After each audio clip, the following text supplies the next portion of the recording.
Oke, bismillahirrahmanirrahim. Assalamualaikum warahmatullahi wabarakatuh. Alhamdulillahirabbil alamin. Innal hamdalillahi nahmaduhu wa nasta'inuhu wa nastaghfiruhu wa na'udzu billahi min syururi anfusina wa min sayyiati a'malina. May yahdihillahu fala mudhillalah wa may yudlil fala hadiyalah. Asyhadu an la ilaha illallah wahdahu la syarikalah wa asyhadu anna Muhammadan abduhu wa rasuluh la nabiyya ba'dah.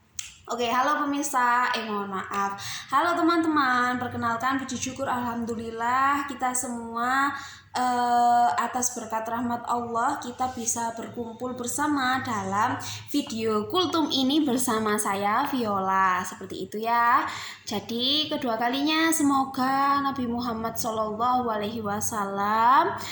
memberikan kita syafaatnya nanti di hari akhir yaumil hisab. Semoga kita semua mendapatkan pertolongan dari beliau, amin amin ya rabbal alamin.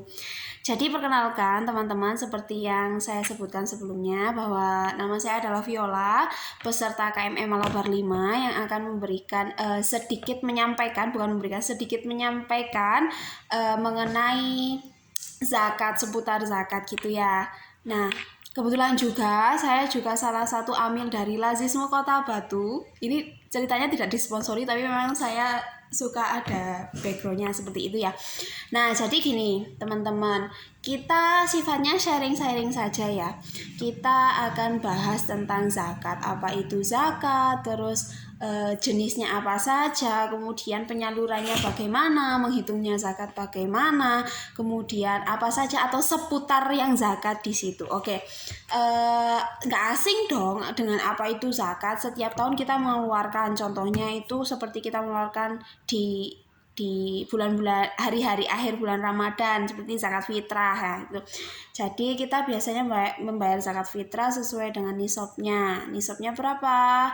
Nah, biasanya kita membayar dengan besaran kadang 25, 35 sampai 40 gitu ya. Nah, zakat sendiri merupakan rukun Islam yang keempat. Ayo, yang pertama apa? Adalah syahadat. Kita harus masuk Islam terlebih dahulu. Kedua ada sholat, puasa, zakat, dan kelima adalah haji. Oke, jadi kita akan membahas ke yang rukun Islam yang keempat, yaitu zakat. Zakat sendiri itu teman-teman, kalau kalian lihat dari literatur yang ada, bahwa zakat itu berasal dari kata zakata, bahasa Arab itu ya, yang aslinya bersih, suci, berkembang, seperti itu. Nah, logikanya seperti yang kita tahu bahwa zakat itu merupakan harta yang berkembang, yang mana harta tersebut mensucikan harta kita sebelumnya, seperti itu. Nah, oke, sekarang pengen tahu lebih lanjut kan apa saja itu zakat, itu apa saja, kemudian jenis-jenisnya ada apa saja.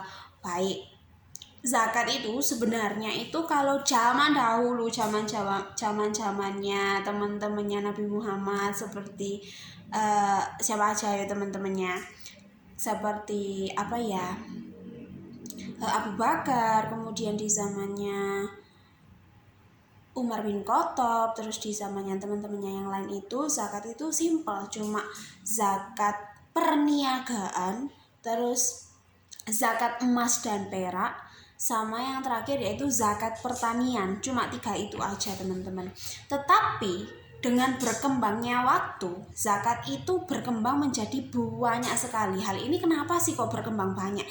Karena pekerjaan atau lingkungannya juga itu berkembang. Nah, istilahnya sekarang ada banyak jenis zakat, itu adalah zakat kontemporer, seperti itu teman-teman. Nah, saya jelaskan inti zakatnya, 3 inti zakat tadi, perhitungannya. Seperti zakat perdagangan, zakat emas, sama zakat pertanian. Oke. Tentunya ketika kita berbicara mengenai besaran zakat, tentang pertama zakat dagang, pasti ada nisabnya, ada haulnya, ada kadaknya, kayak gitu ya. Nah, nisab ini apa sih? Batasan yang harus kita keluarkan untuk zakat. Misalkan gini ya, uang saya 1 juta, perlu nggak sih dizakatkan? Sudah termasuk nisab apa enggak, kayak gitu. Beda lagi dengan orang punya orang lain yang saya punya uang 100 juta gitu. wajib nggak sih zakat? Ya wajib kayak gitu kan. Nah makanya kita ada nisab atau batasannya kayak gitu ya, atau kadarnya atau besarannya. Jadi ketika zakat dagang, pertama zakat dagang itu kalau misalkan sudah setara dengan 85 gram emas, misalkan harga emas sekarang itu 900, kita anggap yang gampang sekali, sudah saya sediakan kalkulator. 900.000 dikali 85. Jadi ketika harta kita atau zakat dagang kita atau hasil perdagangan kita atau omset kita itu sudah mencapai 76.500.000 rupiah, maka kita wajib untuk mengeluarkan zakatnya. Nah sekarang ada juga tadi saya sebutkan ada yang namanya haul atau waktunya, jangka waktunya. Jadi berapa sih, dihitung berapakah, atau dari misalkan kita ada 12 bulan nih ya, Januari, Februari, Maret, April, Mei, Juni, Juli, Agustus, September, Oktober, November, Desember kayak gitu. Berapa kali kita harus membayarkan zakat dagang kita atau zakat kita? Nah, kalau misalkan yang di zakat perdagangan sama emas ini ada haulnya atau jangka waktunya, yaitu 1 tahun. Tetapi berbeda lagi dengan zakat pertanian atau setiap kali dibayarkan atau setiap kali panen kayak gitu ya. Nah oke, kita balik lagi ke zakat perdagangan. Zakat perdagangan ini besarannya berapa sih kadarnya? Berarti 2,5%. Nah tadi misalkan selama 1 tahun omset saya, omset bruto. Jadi omset itu bruto, kalau profit itu adalah neto ya teman-teman. Jadi ketika kita misalkan melakukan perdagangan, kemudian sirkulasi keuangan kita itu sejumlah 76.500.000 rupiah, maka wajib untuk dizakati jika itu selama setahun. Kadarnya berapa? Tadi saya bilang misalkan saya misalkan udah dapat dagang nih saya dagang terus omsetnya sekian. Nah dari 1 tahun itu yang harus saya bayarkan berapa adalah 2,5%-nya. 76.500 dikali 2,5%. Nah, berapa sih zakat yang harus saya keluarkan selama 1 tahun? Adalah 1.912.500 rupiah, seperti itu. Sama seperti yang zakat emas dan zakat perak kayak gitu ya. Zakat emas sendiri harus dikeluarkan ketika kita memiliki emas cadangan yang tidak digunakan apa-apa, tidak dipergunakan seperti ini, atau tidak digunakan di kelumbrukno sebagai investasi kayak gitu ya. Berapa sih nisabnya? Sama 85 gram. Kalau misalkan perak adalah 595 gram. Gini, ketika harga emas itu 900, terus harga perak itu misalkan 500, kita anggap 500.000 dikali berapa nisabnya? Nisabnya perak itu 595 gram. Berarti ketika kita punya cadangan perak di rumah yang tidak digunakan apapun, hanya untuk penimbang atau investasi, seharga 297.500 rupiah, maka kita wajib mengeluarkan zakat perak kayak gitu. Besarannya berapa? Sama, perak sama emas 2,5%. Jadi ini dikali 2,5%, berapa sih? Berarti nah kita harus mengeluarkan zakat sebesar 2.212.500 sekian, kayak seperti itu. Oke, kita lanjut ke zakat pertanian ya teman-teman ya. Zakat pertanian itu sama. Jadi setiap hasil panen, setiap kali panen gitu ya. Misalkan 1 kali panen itu dapat ada 2 petani nih. Satu petaninya ini yang dapat panennya dapatnya adalah 500 ton kayak gitu ya. Yang ini cuma 500 kilo kayak gitu ya. Nah 2 petani ini manakah yang dikenai zakat kayak gitu ya. Nah nisabnya adalah, ini berdasarkan Basnas ya. Basnas itu adalah lembaga yang pemerintah, maksudnya mohon maaf.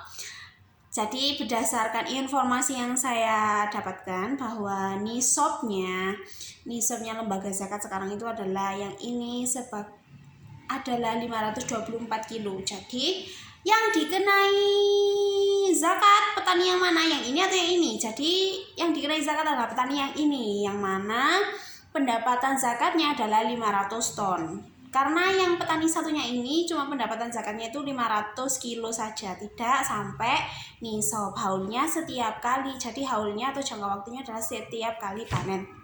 Kemudian bayar zakatnya ini berapa? Nah ini agak lebih tinggi karena dia adalah zakat pertanian yang berasal dari zakat bumi kayak gitu ya. Kita tidak perlu upaya, jadi kita cuma menyediakan modal tanah saja yang itu pemberiannya sifatnya dari Allah SWT. Kita mengelola.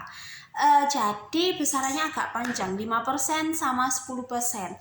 5% ini digunakan pembayaran, misalkan orang tadi itu yang hasil panennya itu 500 kilo 500 ton beras itu tadi ya, mengairinya dengan air hujan, maka dia membayar pajak membayar zakat sebesar 10% dikali 10%. Nah kemudian ketika dia menggunakan pengairan atau PDAM yang membayar untuk menghidupi menumbuhkan tumbuhannya itu atau berasnya itu, dia menggunakan PDAM bayar, maka zakat nanti yang dikeluarkan adalah cuma 5%. Oke, sekian adalah sedikit zakat. Kemudian zakat itu dibagikan kemana saja sih? Ke 8 asnaf ya teman-teman. 8 asnaf. Pertama ini urutannya kita harus urut teman-teman. Jadi asnaf itu ada 8. Yang pertama itu adalah fakir, kemudian miskin, kemudian amil, kemudian keempat ini apa ya teman-teman ya, keempat ini adalah gorim, mualaf dulu, mualaf. Kemudian ini adalah hamba sahaya. Kemudian di sini ada gorim, kemudian ada fisabil, kemudian ada ibnu sabil kayak gitu ya. Nanti untuk penjelasannya lebih lengkap bisa saya buatkan di next video kayak gitu ya. Oke, gak kerasa teman-teman, seharusnya kultum ini 7 menit tapi ini sampai bablas 11 menit. Kurang lebihnya saya mohon maaf. Nanti mungkin ada nextnya bahwa penjelasan tentang zakat, oke, terkait zakat, infak dan sedekah. Oke. Billahi taufiq wal hidayah. Assalamualaikum warahmatullahi wabarakatuh.